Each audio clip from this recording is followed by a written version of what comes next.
اللہ الحمد للہ رب العالمین والصلاة والسلام علی سید المرسلین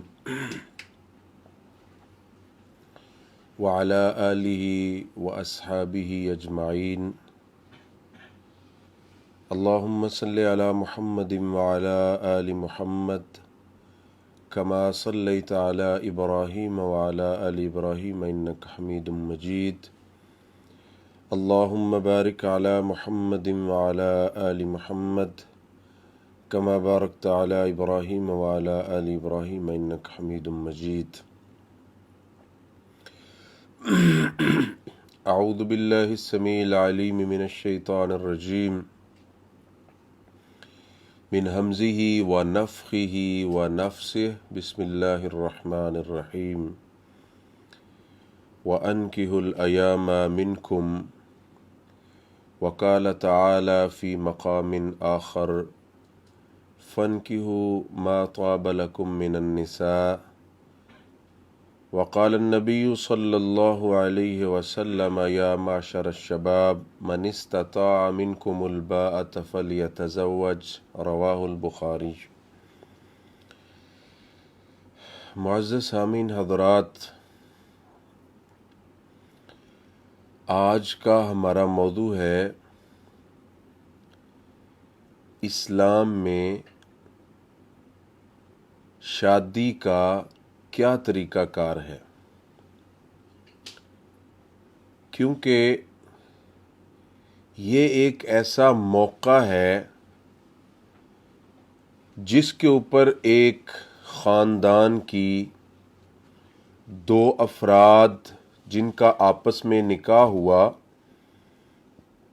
ان کی زندگی کی ابتدا ہو رہی ہے۔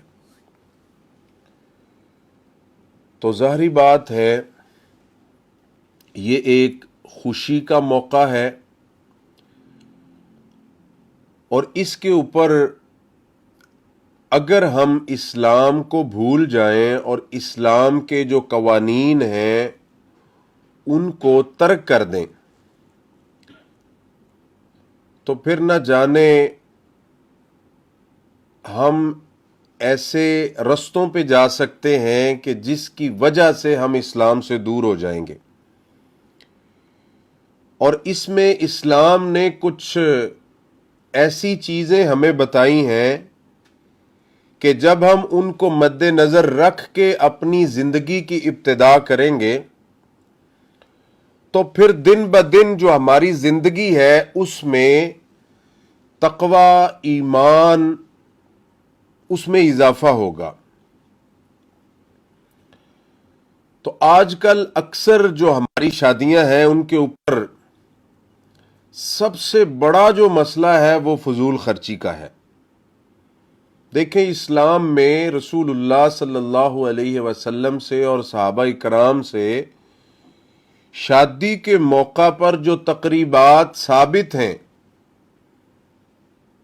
وہ ہم کریں، اس میں کوئی حرج نہیں ہے، نہ کوئی ہمیں روکنے والا ہے، بلکہ اس کے بارے میں تو شریعت کہتی ہے عضوا علیہا بالنواجذ کہ ہمیں مضبوطی کے ساتھ ان کو پکڑنا چاہیے اور ان کے مطابق کرنا چاہیے۔